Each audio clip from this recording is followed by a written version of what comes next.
이사야 11장 1절에서 5절 말씀까지 제가 공독해 드리겠습니다.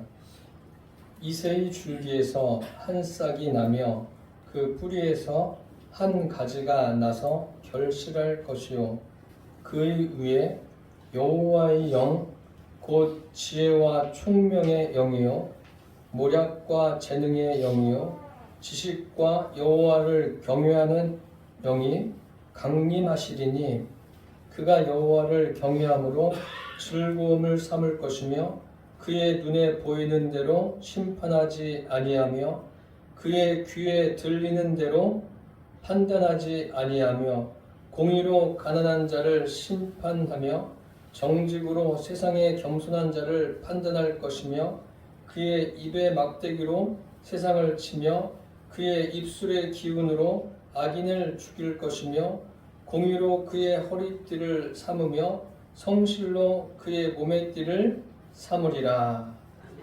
아멘. 오늘 말씀의 제목은 성령이 임하신 주님, 이러한 제목으로 함께 은혜를 나누겠습니다. 오늘 성탄절입니다. 12월 25일이죠. 12월 25일이 어떻게 제정이 됐는가?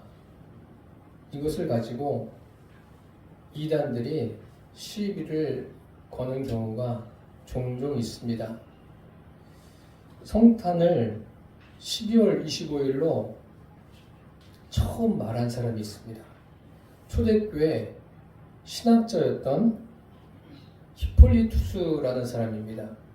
그는 자기가 예수님이 수태한 날이 3월 25일로 생각하고 그 뒤로 9개월을 합산해서 12월 25일이다 이렇게 주장을 했습니다.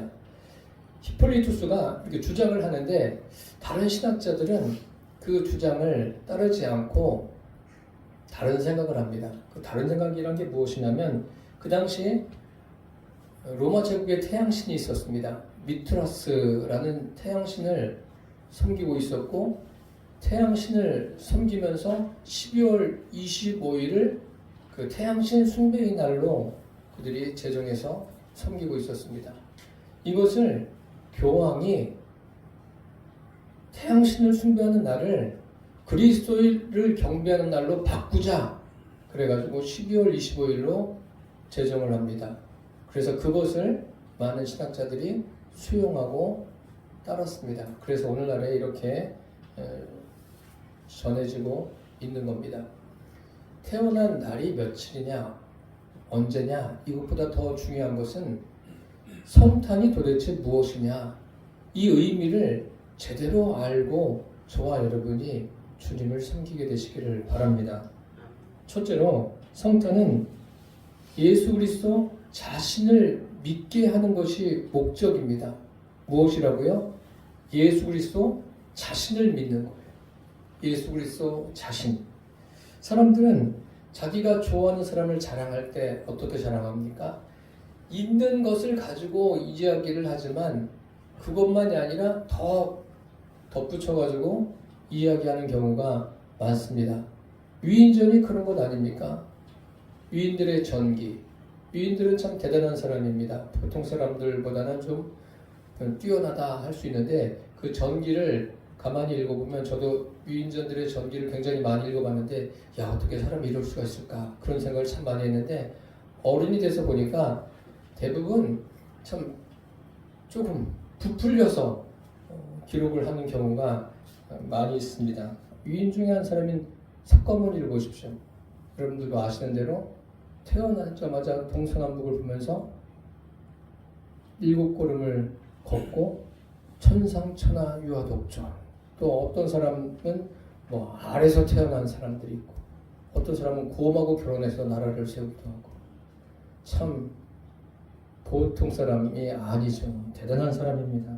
그렇게 일반적으로 위대한 사람들은 이렇게 그 자기의 이야기를 좀 과장해서 이야기를 합니다. 뭐 지금은 예외가 아닐까요? 지금도 마찬가지예요. 지금도 이 사람 저 사람 그 전기를 읽어보면 과장된 게 많이 있습니다.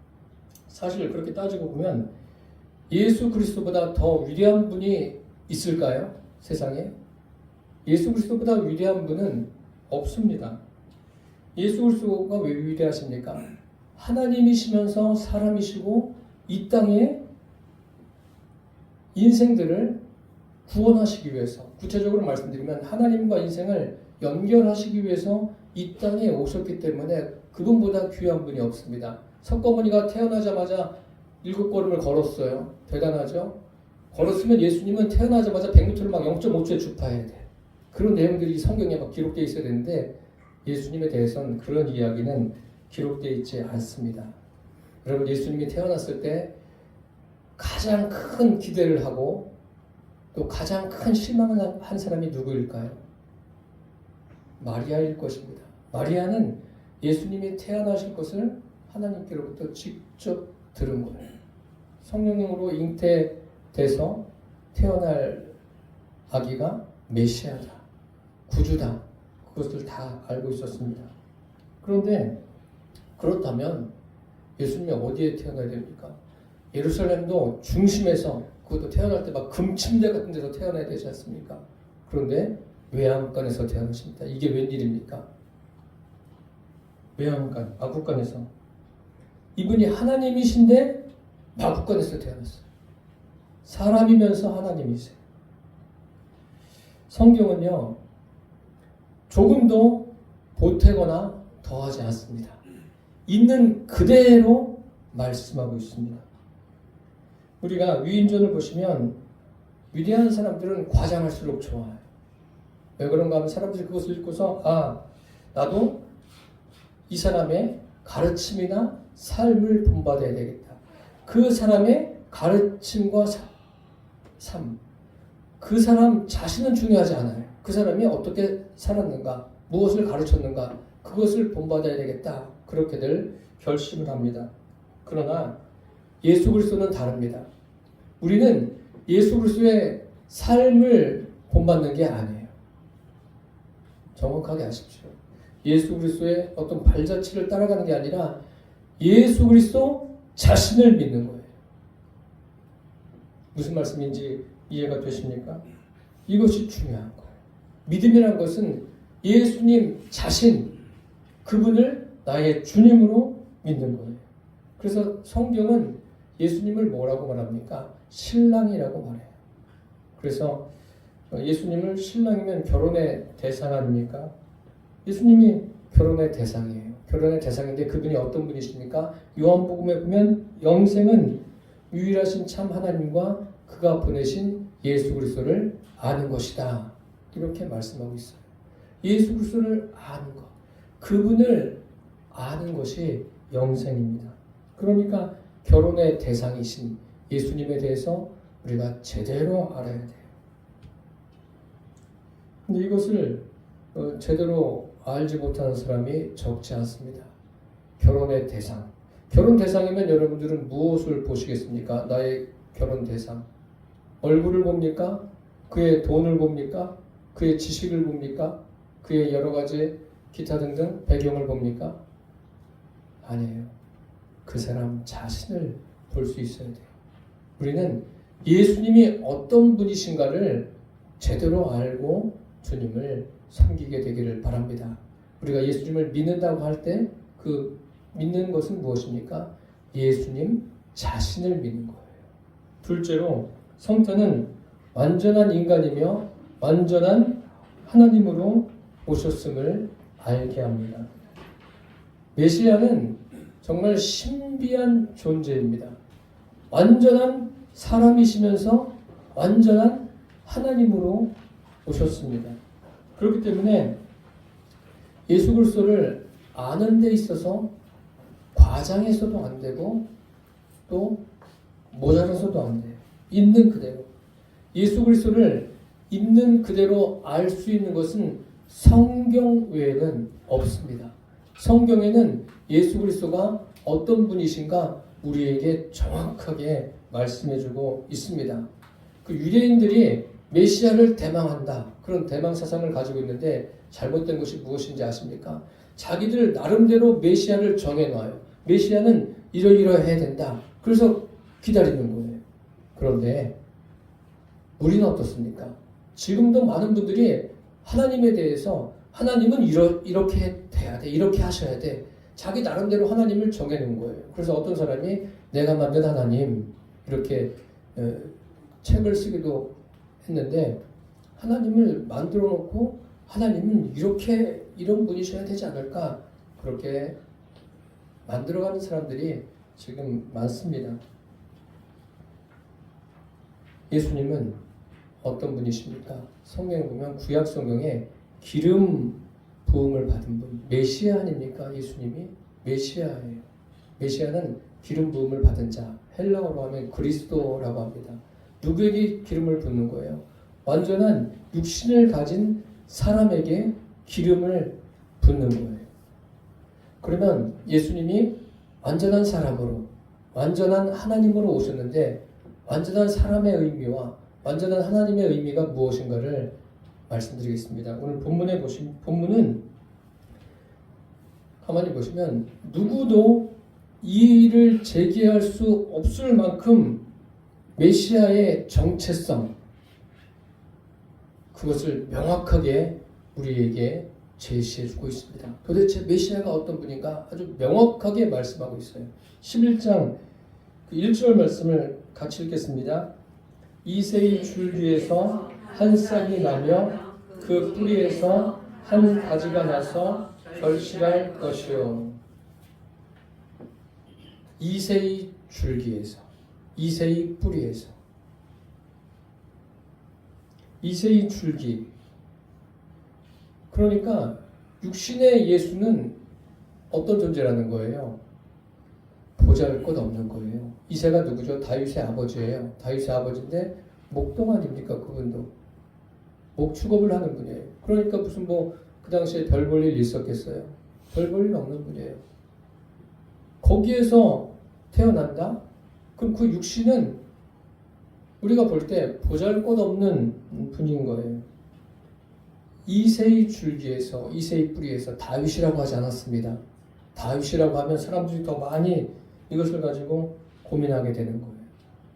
이새의 줄기, 이새의 뿌리.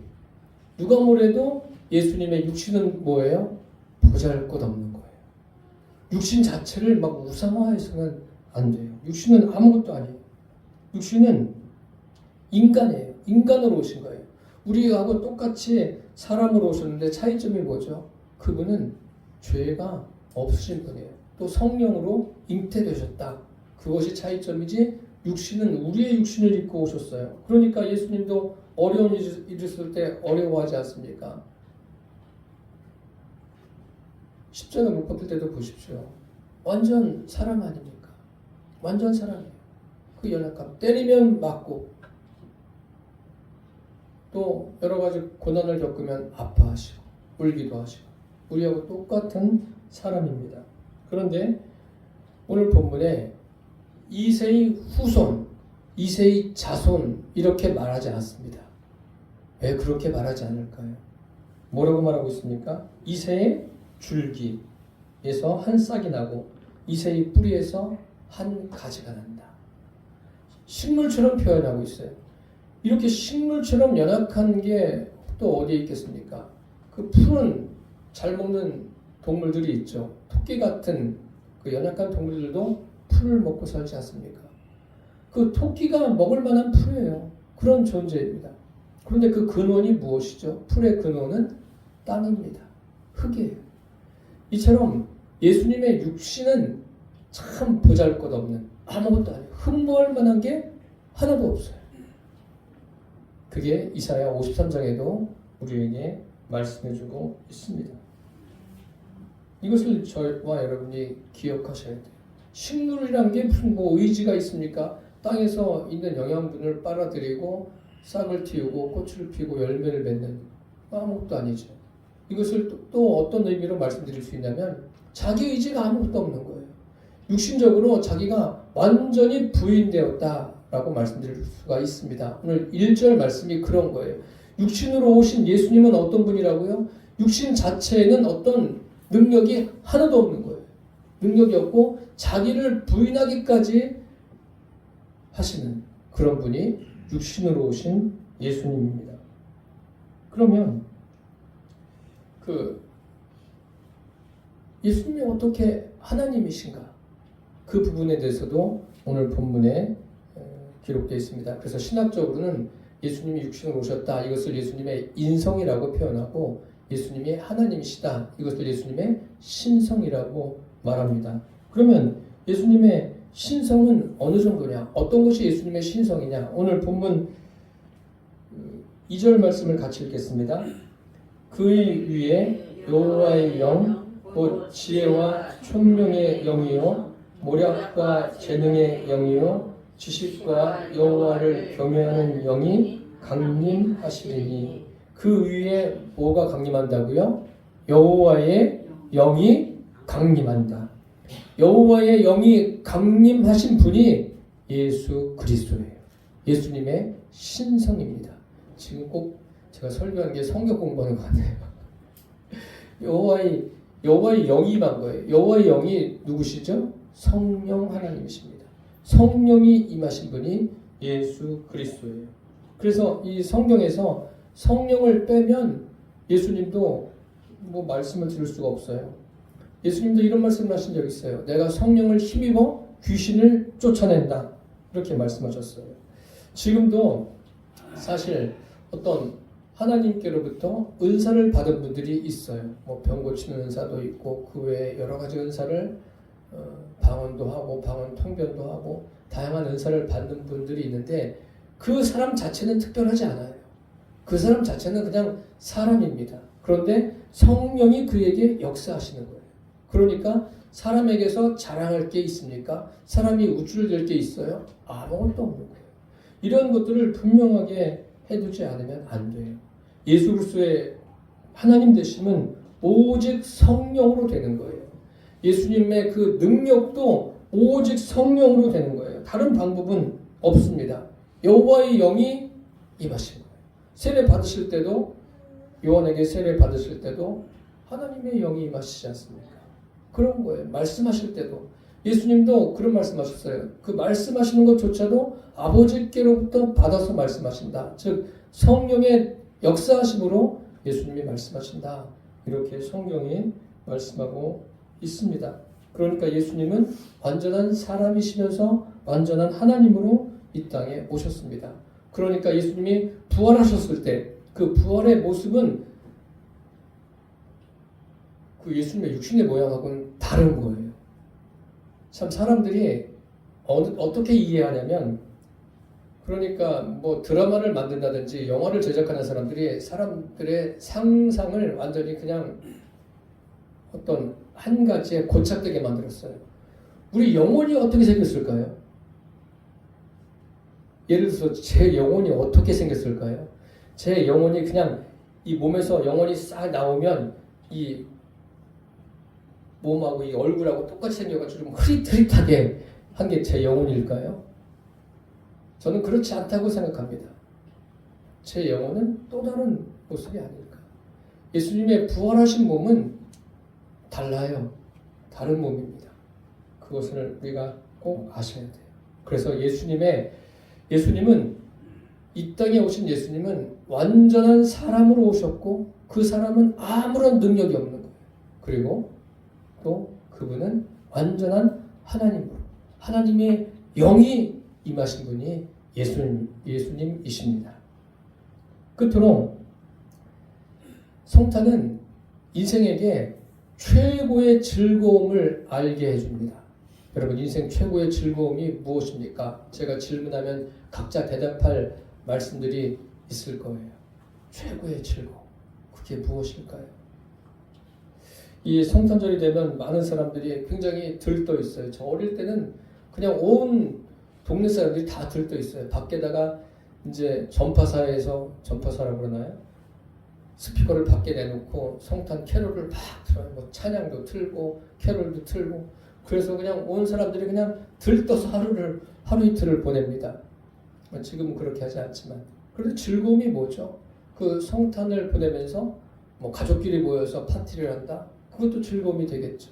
또 서로 선물을 주고받는다. 즐거움이 되겠죠. 뭐 결혼을 앞둔 사람들이 뭐 사랑을 고백한다. 그것도 즐거움이 되겠죠. 그런데 그보다 더 귀한 즐거움이 있습니다. 오늘 본문 말씀이 굉장히 귀한 이유가 무엇인지 아십니까? 메시아가 그 객관적인 메시아 되심의 증거가 무엇인가를 우리에게 보여주고 인생에서 가장 큰 즐거움이 무엇인가를 우리에게 알려줍니다. 메시아 되심의 객관적인 증거가 무엇입니까? 보이는 대로 하지 않으시는 거예요. 3절에서 5절에 보시면 그가 여호와를 경외함으로 즐거움을 삼을 것이며 그의 눈에 보이는 대로 심판하지 아니하며 그의 귀에 들리는 대로 판단하지 아니하며 공의로 가난한 자를 심판하며 정직으로 세상의 겸손한 자를 판단할 것이며 그의 입에 막대기로 세상을 치며 그의 입술의 기운으로 악인을 죽일 것이며 공의로 그의 허리띠를 삼으며 성실로 그의 몸의 띠를 삼으리라. 그가 눈에 보이는 대로 귀에 들리는 대로 판단하거나 심판하지 않는다고 하십니다. 사람들은 어떻습니까? 우리는 어때요? 우리는 그냥 보이는 대로 하지 않습니까? 들리는 대로 하지 않습니까? 보이는 게 좋으면 좋은 거예요. 그럴까요? 인생이 그럴까요? 예수님은 어떠십니까? 예수님은 그가 여호와를 경외함으로 즐거움을 삼을 것이다. 예수님의 즐거움이라는 것은 하나님과의 깊은 교제 가운데서 이루어지는 거예요. 그리고 이 세상에 대해서 분별하는 거예요. 분별의 기준이 예수님이십니다.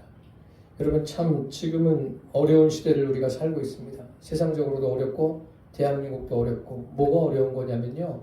많은 사람들이 분별력을 잃어버리고 살아가요. 분별을 하지 못해요. 최소한도 무엇이 진실이고 무엇이 거짓인가 이것을 분별해야 되는데 그런 분별조차도 못하는 게 이 세상이에요. 그러니까 그리스도인들의 그 위치가 굉장히 중요한 최소한 그리스도인들은 삶의 분별력을 가지고 살아야 합니다. 이 분별력보다 중요한 게 없습니다. 저와 여러분이 다 예수 믿는 분들 아닙니까? 예수 믿는 사람으로서 살아가는 것 무엇이 즐거움이 되어야 돼요? 예수님 자신이 내 안에 성령으로 임하여 계시고 그분과 이 땅에서의 삶을 살아내는 것 그것이 저와 여러분의 즐거움이 되시기를 바랍니다. 그러니까 설교자들이 저도 이제 설교를 하고 있는데 설교자들이 그런 설교하지 않습니까? 예수님 한 분으로 만족하십시오. 예수님으로 즐거워하십시오. 그러면 앉아있는 성도들이 질문할 거예요. 그럼 목사님은요? 목사님은 진짜 그래요? 제가 요즘에 깨닫는 것은 이제 그런 것들이 실제적으로 저에게 깨달아집니다. 그래서 얼마나 감사한지. 그래서 세상에 중요한 게 정말 중요한 게 주님이시구나 이런 것이 더 깊이 경험되어지는 거예요. 정말 각자가 나 자신에게 질문해 보십시오. 내 인생에 가장 중요한 게 무엇인가? 주님이라고 말할 수 있는가? 내 안에 계신 성령님이 내 인생에서 가장 중요합니다.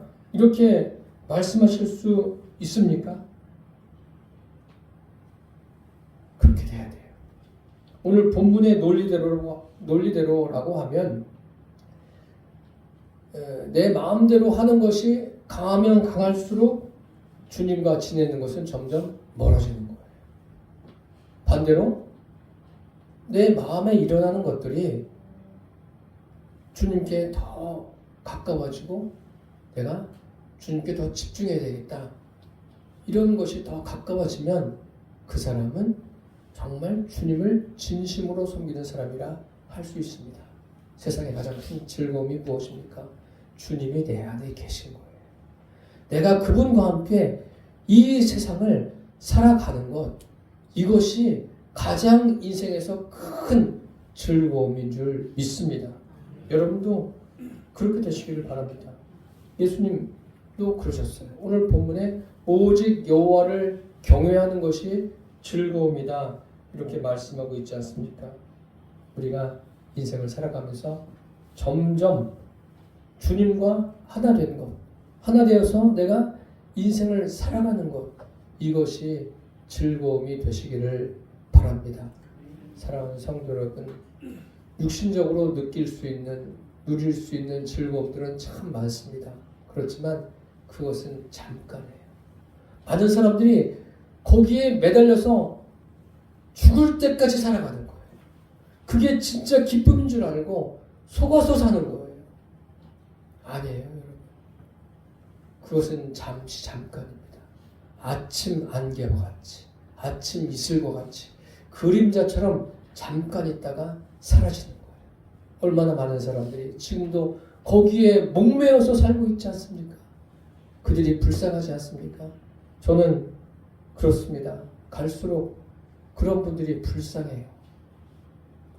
그래서 제가 자녀들에게도 이야기를 합니다. 제 자녀들에게 바라는 것은 딱 한 가지예요. 뭐냐면 제가 죽어도 세상을 떠나도 자녀들 안에 예수님이 성령으로 계시고 성령님과 함께 그 삶을 살아내는 것, 그것이 제가 자녀들을 향한 소원이고 지금 이 자리에 앉아 계신 여러분들을 향한 저의 간절한 소원입니다. 제가 목사로서 설교하는 것이 의무감이 아닙니다. 책임감이 아니에요. 하나님께서 저에게 부여해 주신 사명으로 여러분들에게 말씀드리는 거예요. 여러분, 제발 잊지 마십시오. 여러분 안에 계신 성령님이 내 인생의 최고봉이에요. 그분보다 중요한 거 없어요. 이 땅에서 겪는 여러 가지 일들 잠깐이면 다 지나가요. 그게 좋은 일이든 어려운 일이든 너무 연연하지 마십시오. 아무것도 아니에요. 아무것도 아닙니다. 정말 하나님 아버지께서 보내주신 독생자 예수 그리스도, 그분 자신만을 내가 믿고 그분은 완전한 인간으로 오셨고 완전한 하나님으로 오신 분이다. 그분의 즐거움은 하나님과 교제하는 것. 저와 여러분도 주님이 내 안에 계시고 그분과 함께 우리에게 주어진 짧은 삶을 살아내는 것, 그것이 인생의 큰 최고의 즐거움으로 삼고 살게 되시기를 축원합니다. 아울러서 아직도 그것을 알지 못하고 이 세상이 전부인 것처럼 살아가는 그 사람들을 내 안에 집어넣고 불쌍히 여기면서 그들을 주님께로 이끄는 그 삶을 살게 되시기를 축복합니다. 기도하겠습니다. 살아계신 주님, 오늘 성탄절입니다. 주님이 오신 것을 기념하는 날입니다. 오직 주님만이 내 안에 계셔서 우리가 성령의 역사로 성경을 보고 성령의 역사로 세상을 보고 성령의 역사로 사람들을 보면서 분별력을 가지고 살게 하여 주옵소서. 그리고 그 능력으로 내가 사는 삶이 날마다 주 안에서 승리하는 삶이 되게 하여 주옵소서. 예수님의 이름으로 기도드립니다. 아멘.